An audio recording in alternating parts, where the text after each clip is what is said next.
안녕하십니까. 가상자산 공시화 방향성에 대해서 발표하게 된 3일의 법인 이재혁 파트너입니다. 원래 저희 가상자산 관련된 이 세미나를 하면 여러 가지 이제 재밌는 얘기를 많이 할 수 있는데, 이 공시 관련된 주제는 워낙 딱딱하다 보니까 최대한 요점 위주로 말씀드리고 필요한 부분에 대해서는 계속해서 이제 모아서 뒤쪽에서 한 번에 설명드리도록 하겠습니다. 일단 우리 가상자산 감독 지침이 나온 배경을 말씀드리면, 일단 국내의 가상자산 발행자, 특히 이제 기업이 발행하는 그 프랙티스는 국내랑 일본이 거의 유일하다고 보면 되고요. 나머지 이제 해외 같은 경우는 뭐 파운데이션이라든지 아니면 비영리 단체라든지 아니면 다오가 기준으로 해서 이제 발행하다 보니까 이게 회계 처리 관련된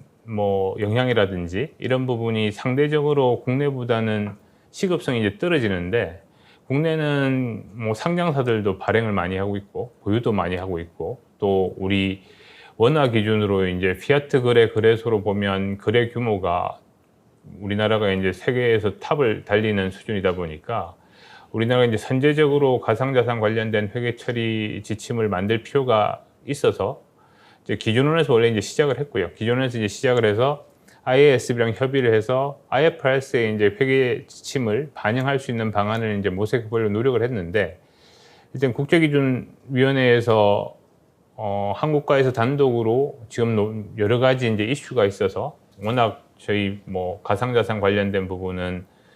발전 속도도 빠르고, 특히 이제 규제라든지 회계 처리 자체가 이제 그 발전 방향을 따라가는데 워낙 뒤처져 있다 보니까 그걸 지금 하나로 이렇게 뭔가를 내기가 힘들다 그래서 이제 IFRS가 잠정적으로 이제 기준 내는 걸 중단한 상태에서 한국이 내기는 어렵다, 이렇게 해서 이게 이제 실무 지침의 형태로 이제 나오게 된 거고요. 그렇게 이제 나와서 제가 봤을 때는 이게 어쨌든 간에 IFRS를 기준으로 한 실무 지침 내는 게 정식 IFRS는 아니지만 지금 회계 처리 지침이 부재해서 혼란이 많은 상황에서 가장 제가 봤을 때는 금융당국에서 큰 일을 했다고 이제 보고 있고요. 그 첫 번째 이제 기대 효과는 아까 우리 표 대표님께서도 이제 말씀하신 것처럼 회계 처리가 중구난방으로 돼 있는 부분, 특히 이제 기업마다 워낙 다르고 갭이 없다는 걸 어떤 부분 일정 부분 이제 이용한 측면도 있다 보니까 그런 부분에 있어서 이제 기업 간의 이제 비교 가능성을 높여주는 부분, 이게 이제 가장 큰 부분이고, 이를 통해 가지고 이제 투자들 같은 경우도 불확실성을 어느 정도 이제 해소할 수 있는 이런 계기가 됐고, 이제 가장 큰 부분은 저희가 이제 재무제표 이용자 관점에서만 보면 주주 및 우리 투자자, 그다음 채권자 이런 부분들을 저희가 이제 주 재무제표 이용자로 보고 있는데, 실질적으로는 토큰 투자자들은 재무제표 이용자하고는 전혀 상관이 없을 수 있는 부분인데, 요 재무제표에도 영향이 뒤에서 말씀드리겠지만 우리 보유 리저브 토큰에 대한 공시 예정 물량 이런 부분에 대한 공시는 재무제표에 미치는 영향이 없음에도 불구하고, 가상자산 기원법이 없는 지금 공백기에 그나마 토큰에 대해서 발행량 공시라든지 이런 부분에 대해서 일정 부분 공시를 해줄 수 있는 부분, 이런 부분이 이제 의의가 크다고 볼 수 있을 것 같습니다. 아까 말씀드렸다시피 이제 저희가 7월 19일부터 우리 이용자 보호법이 이제 법안이 발효됐고요. 그 관련해가지고 좀 전에 말씀드렸다시피 이제 기준원 차원에서는 해결이 안 되다 보니까 여기 감독 지침이라는 걸 이제 금융당국에서 이제 제시한 거고, 이를 이제 어느 정도 뒷받침하기 위해서 이제 KIFRS 본문은 못 건드리더라도 저희 공시 관련된 부분은 국가별로 어느 정도 룸이 있다 보니까 가상자산 보유자, 발행자, 사업자에 대한 공시 부분에 대해서는 우리 1001호에다가 그 근거 규정을 마련해서 지금은 이제 공시 관련된 부분은 IFRS로 했다고 하는 데 있어서 스포팅을 받고 있다고 이렇게 보시면 될 것 같습니다. 근데 이제 성격 자체가 좀 한계가 있다 보니까 이게 기준이나 기준에 대한 해석은 아니라고 보는 의견이 대부분이어서, 이거는 이제 감독 당국의 이제 구체적 지침이다 보니까 이걸 위반했을 때의 갭 위반이냐 이런 부분에 대해서는 일정 부분 판단을 해야 될 부분이 있고요. 적용 대상은 가상자산 이용자 보호법에 정의하고 있는 가상자산을 기초로 저희가 이제 요 감독 지침도 나왔다고 보시면 될 것 같아서 뭐 대부분을 포함하고 있고, 특히 이제 명확히 한 거는 토큰 정권도 여기 포함된다, 이렇게 나와 있는데, 아쉬운 점은 우리 이제 디파이라든지 뭐 NFT라든지 이런 부분에 대한 회계 처리는 뭐 빠져 있다, 이렇게 보시면 될 것 같습니다. 일단 발행자 회계 처리 관련해 가지고 이제 말씀드리면, 이제 개발 원가 같은 부분은 뭐 기본적으로 무형자산, 기존에 나와 있던 IFRS 정의에 따라서 무형자산 정의를 만족한다는 가정하에 일반적으로 원칙과 동일하게 봤습니다. 그래서 이제 실무적으로는 워낙 가상자산 자체가 이제 미래 경제적 효익의 유익 가능성이라든지 이런 불확실성이 크다 보니까 가상자산 관련된 개발 원가를 자산화한 경우는 없다고 보시면 될 것 같고요. 뭐 개발비를 혹시나 잡았을 경우에는 뭐 구체적으로 이런 식으로 공시하세요, 이렇게 돼 있다고 보시면 될 것 같습니다. 토큰의 이제 유상 매각 이 부분이 이제 제일 이제 이슈가 되는 부분인데, 일단은 큰 의의는 뭐 토큰 발행을 우리 주식 발행처럼 회계 처리한 회사들도 있었고, 금융상품 매각처럼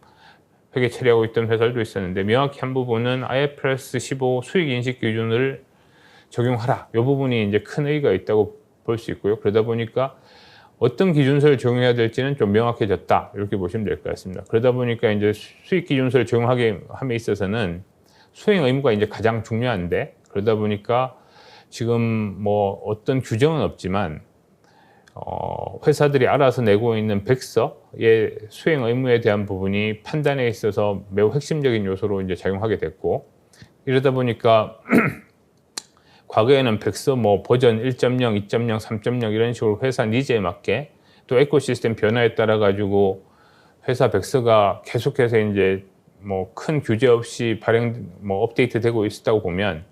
현재는 수행 의무 관련된 부분은 이 부분이 향후에는 이제 회계 처리 오류와 연관될 수 있는 부분이 있다 보니까 백서 수정에 있어서 어느 정도 제약이 따른다, 이런 게 이제 좀 요 회계 지침과 관련돼서 파생된 우리 발행자들에 있어 가지고는 꽤 좀 까다로운 의무, 이렇게 보시면 될 것 같습니다. 그 수행 의무 관련해서는 크게 이제 뭐 세 가지 수행 의무를 뭐 보고 있어요. 하나는 이제 가상자산을 이전할 수행 의무, 두 번째는 되게 말씀드렸지만 에코시스템을 이제 우리 플랫폼을 만들 의무, 세 번째는 관련된 에코시스템에서 이제 우리 뭐 재화나 용역을 제공할 뭐 이런 식으로 이제 크게 세 가지로 봐서, 가상자산을 이전만 해주게 되면 뭐 거의 백세상의 의무도 그렇고, 실질적으로 투자자들이 느끼는 혜택이 그냥 가상자산을 전달받는 거다, 이런 경우는 가상자산 이전하고 바로 이제 수행 의무를 다 했다고 보고 매출을 잡으면 되는데, 뭐 밑에 이제 제약 요건이 있죠. 그래서 현재 지금 발행되고 있는 가상자산 중에 정말 이전만, 아래와 같은 이제 제약 요건 없이 이전만 하는 가상자산은 없다고 저희는 판단하고 있고요. 그러다 보니까 저희 플랫폼 구현이라든지 재화 용역의 제공, 이런 수행 의무를 다 수반하고 있는 토큰들을 국내 회사들이 발행하고 있다, 이렇게 이제 보다 보니까 요 관련된 의무, 플랫폼 완성에 대한 회사의 판단, 이런 부분이 이제 중요하고, 그 플랫폼 완성을 위해서 회사가 해야 되는 수행 의무에 대한 판단도 상당히 중요하다고 볼 수 있습니다. 유상 매각 외에는 회사가 이제 실제로 해야 되는 토큰을 지급함으로써 저희가 받는 용역에 대한 대가 부분을 비용으로 이제 인식하면 되는데요. 그래서 뭐 팀원들한테 토큰 보상을 했다, 팀 보상을 토큰 보상을 해줬다, 이 부분에 대해서는 그 팀원들의 제공하는 근로 용역의 대가에 대한 부분을 비용으로 잡고 관련 부분을 부채로 이제 잡으면 되는 부분이고, 용역을 제공받았다 그러면 이제 용역에 대한 원가를 저희가 비용을 잡으면 되는 거고, 무상 배포 같은 경우에는 배포 시점에는 이제 회계 처리를 하지 않고 이제 수불 조정만 하는 걸로 이렇게 이제 지침이 나왔고요. 근데 실제적으로 실무에 적용하다 보면 이런 부분은 꽤 까다로운 게, 실제 용역 뭐 팀원 급여 근로 용역을 뭐 각자에 대해서 이게 공정 가치라는 게 있을 수가 없다 보니까, 실제로는 본인들이 자체 발행한 토큰의 시장 가격에 준해서 용역 원가를 역으로 산정하는 케이스가 좀 많고요. 이제 불확실한 경우에는 뭐 지급한 대가로 이제 처리할 수 있는 회계 처리를 이제 준용한다고 보시면 될 것 같습니다. 발행 후 내부 유보 요 부분은 회계 처리상으로는 자산으로 인식하지 않기 때문에 크게 중요하진 않은데, 오히려 이 부분에 대해서는 발행 계획이 투자자들한테 이제 토큰 희석을 가지고 있기 때문에, 예전에는 이런 규정이 우리 최소한 회계 처리 지침이라든지 주석 공시에 없을 때는 발행자들의 발행 시점을 예측할 수가 없었으면, 요 감독 지침에 이제 공시 규정이 하나 그래도 그나마 들어오면서 이 부분이 예측이고 주관적 판단이 들어오고 시장 상황에 다르다는 이제 디스크레이머는 회사들이 보통 이제 달고 있지만, 향후 발행 계획, 그 다음에 어떻게 사용할지에 대해서는 어느 정도 지금 우리 가상자산 기본법이 없어서 공시 플랫폼이 없는 상태에서 투자자들한테는 꽤 유용한 정보가 되지 않을까, 이렇게 이제 생각하고 있습니다. 그래서 관련 주석 공시를 보면 꽤 많은 거를 이제 주석 공시를 해야 되는데, 첫 번째가 이제 수익 인식 정책, 그 다음 우리 해당되는 가상자산 발행이라든지 이런 부분에 대한 거래가 영업 활동에 해당되는지, 그럼 유보 물량에 관한 아까 말씀드린 회계 처리, 그 다음 우리 사업 모델, 그 다음 에코시스템을 위해서 뭘 해야 되는지, 그다음에 우리 그 토큰 발행 및 배분 현황, 이런 부분에 대한 주석 공시를 해야 되고요. 그 보시면 총 발행 물량, 그 다음에 배분 물량, 거래 가능 물량, 이런 부분에 대해서 하면 토큰 유통량에 대한 부분을 공시하도록 우리 뭐 회계 기준에 이제 넣어놓은 게 조금 뭐 회사들한테는 이게 재무제표 이용자를 위한 주석이냐, 이런 부분에 대한 이제 챌린지를 받는데, 금융당국 입장에서는 특히 이제 상장사들 같은 경우에 혼란이 많은 상태에서 최소한 요 부분, 이런 부분이 있어야지 투자자 보호가 가능하다고 생각해서 이제 넣는다는 부분인데, 이 에코시스템이 커지고 회사 입장에서 여러 가지 이제 토큰들이 교환되고 이런 상황에서 이제 배분 후 재유입, 이런 부분은 실무적으로 이제 저희가 봤을 때는 꽤 힘든 부분, 그러다 보니까 이런 부분에 이제 오류가 있거나 아니면 판단사항이 여기도 되게 많은데, 뭐 그다음 처분 가능 물량의 시장 가치는 시장 가치가 계속 뭐 바뀌다 보니까, 또 요 부분은 시장 가치라고 해놓다 보니까 뒤쪽에 설명드릴 보유자 공정 가치랑은 또 약간 주관적인 측면에서 다른 부분이 있어서, 어떤 기준을 가지고 이제 여기다 공시를 해야 되는지 이런 부분에 대해서는 여전히 이제 논란이 있는데, 그래도 이런 부분에 대해서 발행자가 지금 아무도 모르고 이제 깜깜이 투자를 하고 있는 투자자들 입장에서는 꽤 유익한 정보가 되지 않을까, 이렇게 생각하고 있습니다. 이제 그 아까도 말씀드렸다시피 우리 가상자산 기본법이 없고 공시 플랫폼 자체가 없는 상태에서는 뭐 보유 물량, 처분 계획, 이런 부분에 있어서 기초적인 공시 제도를 마련한 점은 꽤 상당한 의미가 있다고 이제 생각은 되는데, 저희가 일단 제일 큰 허들은 지금 발행자가 상장사라든지 발행 주체가 기업으로 이제 명확히 된 상태에서 정권성 판단을 안 해주고 있어요. 회사들이 자체적으로 이제 판단해서 본인이 유틸리티라고 판단하면 유틸리티 토큰이니까 수익 인식 기준서를 적용하세요인데, 그 판단이 맞는지에 대해서는 금융당국이 담보를 안 해주고 있기 때문에, 이게 내가 내 토큰에 대해서 발행 물량도 뭐 조절할 수 있고, 그 다음에 처분 시기라든지 이런 부분도 다 조절할 수 있는데, 이게 제3자의 노력에 의해서 돌아가는 플랫폼이 아니라고 말하기도 조금 애매한 상태다 보니까, 이 부분은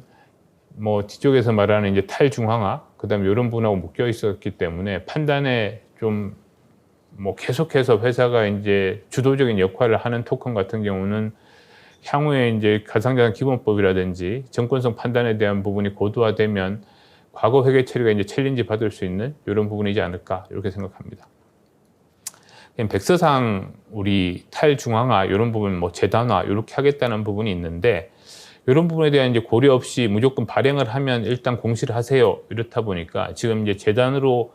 모든 권리 의무를 넘기고 있는 발행사들이라든지 뭐 이런 부분이 이미 나오고 있는 상태에서는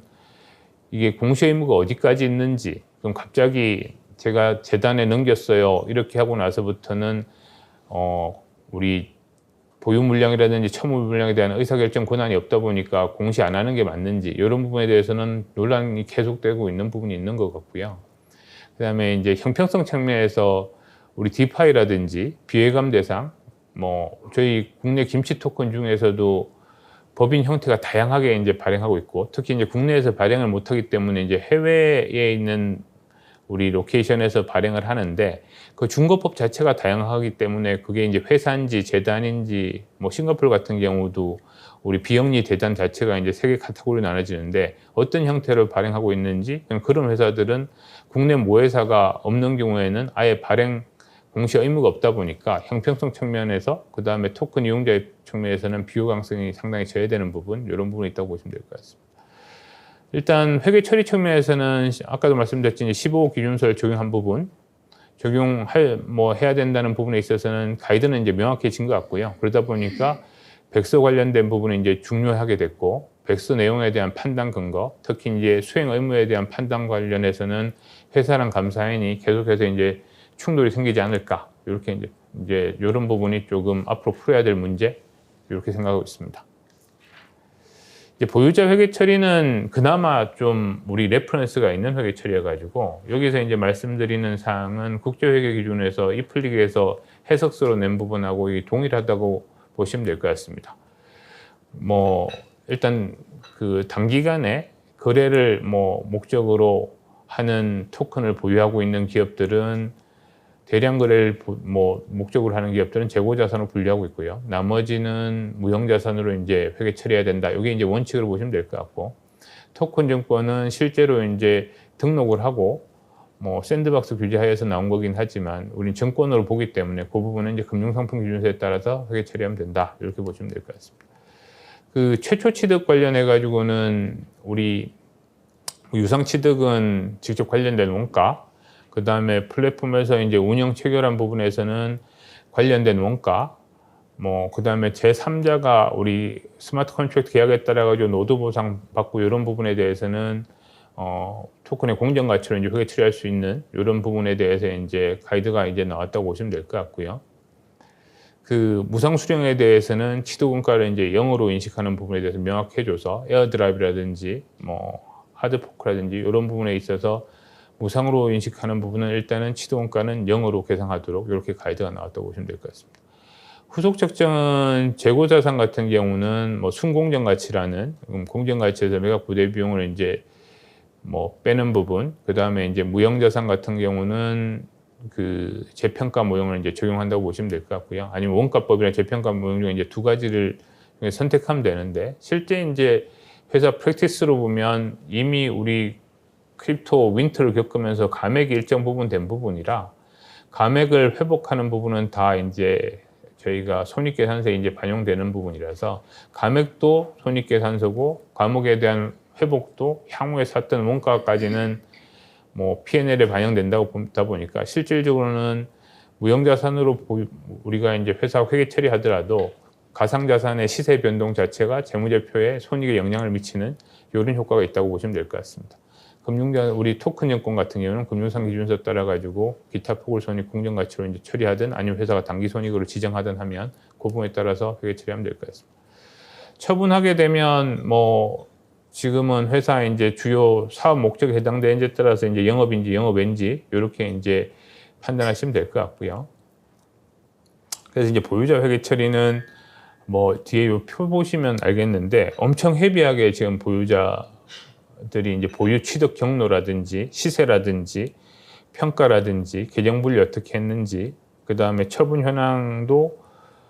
토큰별로 중요하지 않은 토큰 같은 경우에 상관없겠지만 토큰별로 이렇게 자세하게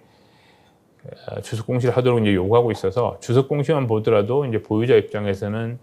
어떤 토큰을 사고 팔고 왜 팔았는지에 대한 충분한 정보가 제공되지 않을까 이렇게 생각하고 있습니다. 일단 이렇게 했는데 아까도 말씀드렸다시피 재고자산 이렇게 할 수 있는 부분은 국내는 여지가 없어요. 재고자산으로 할 것 같으면 가상자산 중개를 한다든지 내가 언제든지 팔고 싶으면 팔 수 있어야 되는데 실질적으로는 국내에서 법인이 우리 워낙 입출금 계좌를 거래소에서 만들 수가 없다 보니까 실제 법인 계좌가 안 나온 상태에서 법인이 거래소를 통해서 이제 팔 수가 없는 상황이다 보니까 예외적인 경우에 우리가 OTC를 통해서 수수료를 많이 주고 이제 거래를 하고 있는데 이런 상황에서는 우리 매매 거래 중개라든지 대량의 거래를 수반할 수가 없다 보니까 실질적으로는 재고자산으로 회계 처리할 수 있는 부분은 거의 없다고 볼 수 있고요. 그런 부분 이제 한계가 있고, 일단 사업자 회계 처리로 이제 볼 것 같으면, 이제 지금 가상자산 이용자 보호법 같은 경우가 일단 다른 발행자라든지 보유자보다는 사업자를 이제 좀 규율하는 법규. 그래서 10월 19일부터 이제 그게 나오면서 시행령이 또 나오면서 회계처리에도 이제 영향을 미치는 부분이 있어서 그런 부분에 대해서는 좀 제일 핵심적인 내용이라고 볼 수 있는데, 실제적으로 이제 가상자산 사업자, 특히 원화거래소가 국내에는 5개밖에 없다 보니까 재무제표에 미치는 영향은 그 5개 회사 정도에 이제 국한됐다고 보면 될 것 같습니다. 가상자산 사업자 회계 처리에서 이제 가장 큰 부분은 우리 고객이 맡긴 고객 위탁 토큰에 대한 회계 처리를 어떻게 할 거냐. 현재 프랙티스는 다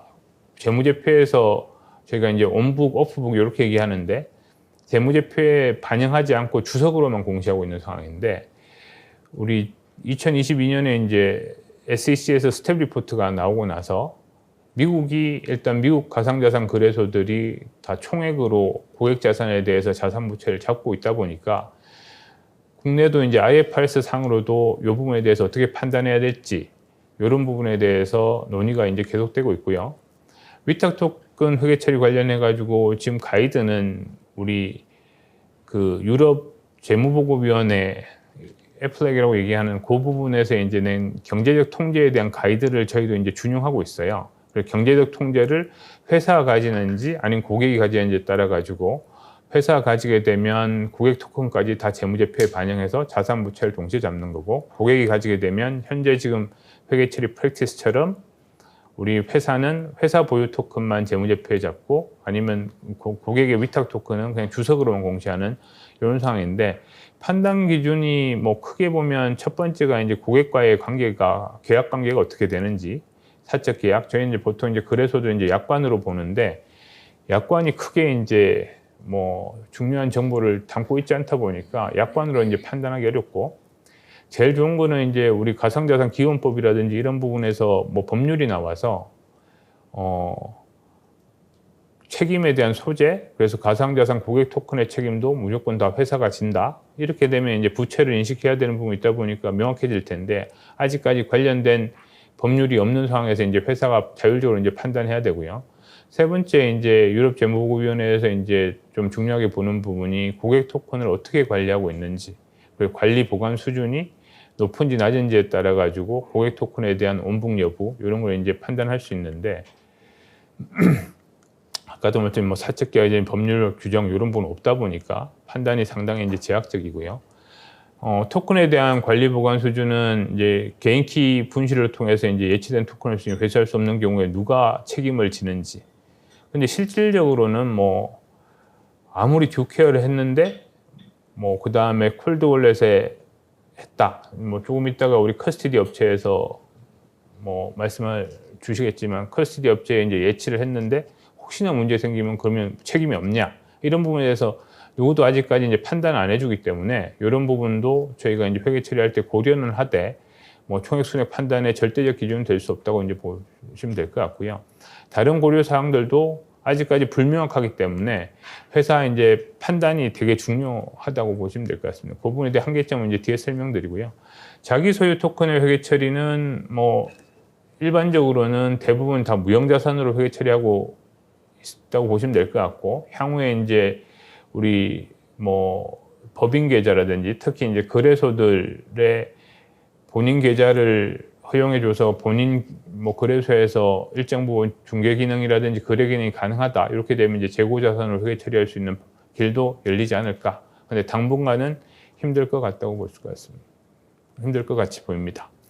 그래서 이제 주석 공시 관련된 부분은 사업자 보유 가상자산의 이제 뭐 특히 종류 이런 부분은 지금 주석으로 이제 공시를 하고 있는데, 주석 공시에 대한 부분이 좀 더 강화될 것 같고, 특히 이제 내가 가상자산을 재무제표에 반영할지 안 할지에 대한 판단 근거 이런 부분을 꽤 디테일하게 기술해야 된다고 보시면 될 것 같습니다. 이제 쟁점은 아까도 말씀드렸다시피 이제 경제적 통제에 대한 판단을 회사가 하는데, 이게 뭐 회사 판단에만 의존하다 보면 거래소 간의 비교 가능성이 확 떨어지겠죠. 그래서 지금 규모가 사이즈가 작은 거래소들 같은 경우는 자산을 크게 보이고 싶은 요인이 당연히 있는 상태고, 그래서 고객 토큰을 온북하려는 뭐 여러 가지 판단 요인이 있고, 그 부분에 대해 이제 백업을 하기 위해 이제 노력할 거고, 그래서 규모가 커서 혹시나 이제 자산 규모 때문에 우리 대규모 기업단에 지정받을 수 있는 리스크가 있는 큰 거래소들 같은 경우는 최대한 논리 근거를 만들어서 저희가 뭐 고객 자산을 재무제표에 반영 안 하려고 이제 노력할 거다 보니까 사업자 간 자의적 판단에 따라 가지고 이제 비교 가능성이 되게 저해될 가능성이 되게 높고요. 그 다음에 뭐 특히 이제 1위 거래소 같은 경우는 뭐 온북을 하게 되면 뭐 공정거래법상 우리 대규모 기업장에 들은 부분에 대해서 타 법률에서 고려를 하나도 안 하고 있는 부분, 이런 부분에 대해서는 좀 논의가 돼야 될 부분인 것 같고요. 그 다음에 자산을 지금 자산 부채에 대한 판단에 있어서 포커스는 부채 쪽인데, 그럼 해당되는 자산에 대해서는 자산성이라든지 이런 부분을 IFRS 상에서 그냥 부채에 대응하는 개념으로 잡고 가는 게 맞을지, 이런 부분에 대해서는 추가적인 논의가 이제 필요하다고 보시면 될 것 같습니다. 그 다음에 이제 저희 공정가치 측정 관련해서는 저희 공정가치가 여러 군데 나오는데, 지금 공정가치에 대한 디파인 자체가 조금 다른 부분, 이런 부분에 대해서 좀 논의를 좀 해야 될 부분이고, 또 저희 아까 말씀드린 KIFRS 1001호 이게 공시에 대한 기준선에는 공정가치라는 얘기는 없어요. 공정가치가 아니라 시가로 이제 시장가치 이렇게 나와 있는 부분에 대한 지금 기준이랑 우리 회계 지침의 지금 차이, 이런 부분에 대해서도 일정 부분 좀 논의를 해야 된다고 보면 될 것 같은데, 무형자산 재평가 모델 같은 경우는 이제 공정가치로 평가하고 공정가치 업되는 부분에 대해서는 포괄 손익으로 이제 기타 포괄 손익으로 이제 간다 보시면 될 것 같고, 이제 재평가 모델에서 이제 활성 시장이 없는 경우에는 우리 무형자산 특성에 따라서 그룹핑하도록 이렇게 이제 되어 있는데, 그 이제 그룹핑이 우리가 이제 동일한 메인 레인에서 체인에서 갖고 왔을 때 동일하게 볼 수 있냐, 이런 부분에 챌린지가 있어서 우리 유사 집단의 레벨 2에 대해서는 적용을 안 하고 있다고 보면 될 것 같고요. 그래서 어떻게든지 활성 시장 요건을 만족한다, 액티브 마켓이라는 활성 시장 요건을 만족한다고 이제 근거를 찾아야 되는데, 지금 양적 기준으로 보통은 이제 평가해서 거래량의 이제 우리 발행량의 당일 거래 규모가 5% 이런 식으로 이제 가이드를 가지고 이제 적용을 하고 있는데, 이 부분도 대부분 이제 거래소 거래량까지 이제 포함한 부분이어서 온체인 거래량하고는 조금 다르다 보니까 이런 부분에 대해서도 일정 부분 논의가 이제 필요하지 않을까. 그 다음에 이제 뒤쪽에서 말씀드리는 우리 불공정 거래를 제외해야 되는데, 그런 부분에 대해서 데이터 원천을 어떻게 보고 판단할지, 이런 부분에 이제 논란이 좀 되는 거고요. 아까 말씀드린 이제 수준 2에 대한 동질성 기준은 ERC 기반 토큰들은 동질하다고 볼 수 있냐, 이런 부분에 대해서 여전히 이제 챌린지가 많고, 에코시스템이 지향하는 바가 다르고, 그 다음에 트랜잭션 볼륨 자체가 다르다 보니까 수준 2를 적용하기는 조금 기술적으로는 힘든 부분이 있다, 이렇게 보시면 될 것 같습니다. 공정가치 있어서 데피니션은 회사가 접근 가능한 주된 시장, 그 다음에 시장 차이점 사이에 이제 정상 거래로 자산이 교환되는 시장에서의 액티브 마켓이 있을 때 이제 저희가 공정 가치를 보고 있는데, 이제 정상 거래에 대한 이제 판단 부분, 이런 부분이 꽤 힘들다고 보시면 될 것 같습니다. 특히 이제 국내 가상자산 거래소 같은 경우는 이제 원래 추적이라든지 이런 부분이 꽤 힘들다 보니까 가격에 대한 펌핑이라든지 이런 부분이 발생할 수 있는 부분에 대해서 감사인이라든지 회사 자체도 이제 모르는 부분이 많다 보니까 요 관련된 특히 이제 가격 변동 폭이 큰 우리 토큰에 대해서 딥마켓이 있다고 보고 액티브 마켓이 있다고 보고 이제 공정 가치를 볼 수 있을지, 이런 부분은 꽤 이제 논란의 소지가 있다고 보시면 될 것 같고요. 그래서 이제 자전거래 등으로 형성된 공시가격은 활성시장 공시가격이 될 수 없다고 보는데, 그 부분에 대해서 판단도 좀 자의적인 것 같고, 어떤 걸 자전거래를 볼지, 마켓 메이킹 자체가 이제 우리 가상자산 이용자 보호법 자체에서는 시행령에서는 이제 마켓 메이킹 자체도 이제 불법으로 되어 있는데, 어느 정도까지가 마켓 메이킹을 볼지 이런 부분에 대한 판단도 필요하다. 뭐 그렇게 보시면 될 것 같고, 이제 공정 가치가 중요한 이유는 실질적으로 아까도 말씀드렸다시피 무형 자산을 회계 처리하더라도 손익에 반영되는 효과가 이제 있고요. 그 다음에 활성 시장의 판단, 그 다음 자전거라든지 정상거래에 대한 판단, 이런 부분에 대해 여러 가지 이제 판단에 대한 쟁점이 있다. 이렇게 보시면 될 것 같습니다. 시간이 다 돼서 이상 마치기로 하겠습니다. 감사합니다.